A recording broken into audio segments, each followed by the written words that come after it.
Genesis, chapter 2, verse 1 to 25. So the creation of the heavens, and the earth and everything in them was completed. On the seventh day God had finished his work of creation, so he rested from all his work. And God blessed the seventh day and declared it holy, because it was a day when he rested from all his work of creation. This is the account of the creation of the heavens and the earth, the man and woman in Eden. When the Lord God made the earth and the heavens, neither wild plants nor grains were growing on the earth, for the Lord God had not yet sent rain to water the earth, and there were no people to cultivate the soil. Instead, springs came up from the ground and watered all the land.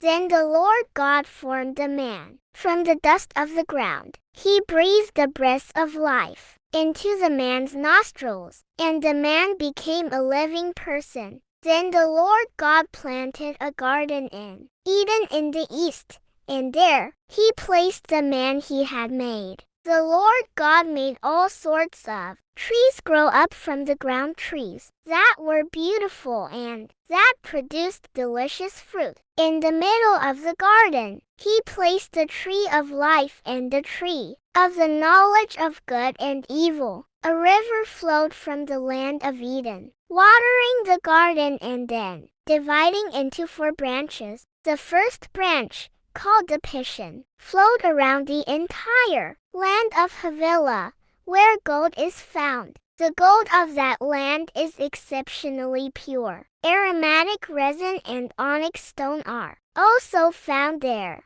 The second branch, called the Gihon, flowed around the entire land of Cush. The third branch, called the Tigris, flowed east of the land of Ashur. The fourth branch is called the Euphrates. The Lord God placed the man in the Garden of Eden to tend and watch over it. But the Lord God warned him, "You may freely eat the fruit of every tree in the garden, except the tree of the knowledge of good and evil. If you eat its fruit, you are sure to die." Then the Lord God said, "It is not good for the man to be alone. I will make a helper who is just right for him." So the Lord God formed from the ground all the wild animals and all the birds of the sky. He brought them to the man to see what he would call them, and the man chose a name for each one. He gave names to all the livestock, all the birds of the sky, and all the wild animals. But still there was no helper just right for him. So the Lord God caused the man to fall into a deep sleep.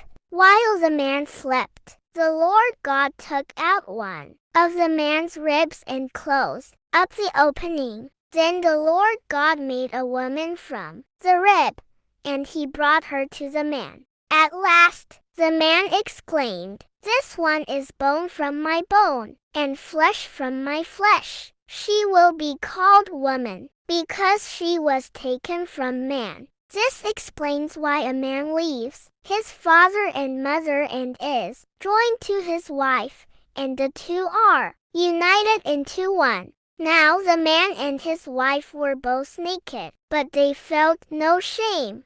To be continued. For Genesis 3, and don't forget to subscribe.